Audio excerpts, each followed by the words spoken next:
In 1988, the second largest town in Armenia was hit with a 6.8 magnitude earthquake. In less than 4 minutes, 30,000 people died, and just shy of 150,000 more were injured. All that the eye could see was utter devastation. Roads were buckled and impassable. Buildings, houses reduced to little more than piles of rubble. Dirt, dust, and smoke filled the air and darkened the sky. Their city, indeed their entire world, lay hopelessly in ruins, unrecognizable from all that they had known just moments before.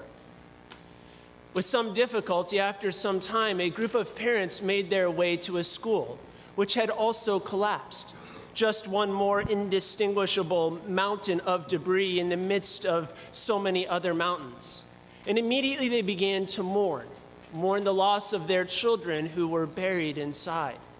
That same darkness, that same despair that had settled and blanketed the city also entombed the hearts of those parents. But one father arrived, and instead of joining in their mourning, he began to pick up the rocks and the bricks, one by one, with his bare hands. In the beginning, the other parents joined in, inspired by this little glimmer of hope. But as the hours passed, their hope waned. So too did their efforts. Eventually, all their help ceased, and they turned to mocking that dad instead. Unfazed by their jeers, he continued, stone by stone, brick by brick, his hands beginning to flow with blood. 38 hours later, he picked up one more stone, and there he saw the face of his son, together with the faces of all the other students, wounded but still alive. His son simply said, "I knew you'd come, Dad." That's the love of a father for his children. When they are buried beneath the ruins of a shattered world, the ruins of a shattered life, when the darkness descends and begins to envelop them, when hope is all but lost, a father breaks in and sets his children free. Maybe a bit of a somber beginning to a Christmas homily, a homily that is meant to be filled with joy. But it's only when we come to know the darkness do we appreciate the light. It's only when we come to know where we are and to fully embrace our need that we can experience the true and the lasting joy of the gift that is Emmanuel, God with us. Not was, not will be, but is. God is here.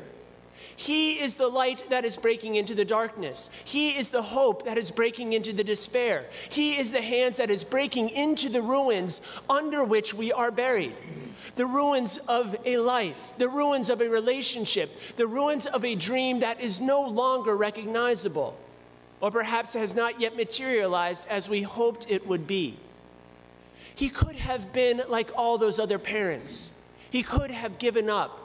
He could have left us on our own. Perhaps he may have just mourned us, mourned the loss and the devastation from a distance. Perhaps there's some times that we wish he had. Maybe we too have given into the despair. Maybe we too have given up on the world, given up on others, even given up on ourselves. Our eyes slowly become accustomed to the darkness that is all around us. The familiarity of the rubble seems to provide a strange kind of comfort, consolation, and safety. Maybe we wish that he had just allowed us to walk just farther down the road, down which we had already traveled so far. And yet, he doesn't. Despite the jeers, despite the mocking, even despite the rejection, he persists in seeking us out and finding us and digging us out from wherever he finds us. Christmas is not the celebration of our love for him. but it's a celebration of his love for us. A love that is undying, a love that is unceasing, a love that is unstoppable, no matter the odds, no matter the obstacles. One day out of the year, we celebrate one day in human history, a day after which nothing would ever be the same, a day, a moment in which everything changed. Everything in our life pivots on this single moment because it was the moment in which God's love was made manifest to us. When Christ was born in an insignificant stable on the edge of an insignificant town to insignificant parents of an insignificant people. According to all human measure, according to all human calculation, he could not have chosen a worse scenario. He could not have begun a plan that was more likely, more prone to failure. So why did he do it? Maybe he just likes the challenge. Maybe he wants to do the unexpected, to keep us on our toes, to keep us ever aware, watchful, vigilant for the surprises with which he still wants to enter into our lives. Maybe he was simply trying to teach us that there is no person, that there is no place that is beyond his vision, that is beyond his reach, that is beyond his concern. He stepped into our world because we couldn't step into his. Salvation doesn't come by strength of arm nor eloquence of tongue. It doesn't come by powerful politicians or internet influencers. It comes when God was born in the flesh, born of a humble woman, wrapped in a blanket to protect him from the cold, laid in a manger that was meant to be a feeding trough of animals. And we come to experience that salvation, not with a change in our circumstances, but with a change in our hearts. I have the privilege of experiencing a kind of Christmas celebration almost every day, when the light and the life and the love of God breaks into the messiness of people's worlds, into those places that are insignificant, into those places that are unsuitable, those places that are disordered, those places from which most other people would turn their heads in fear, in disgust, or indifference.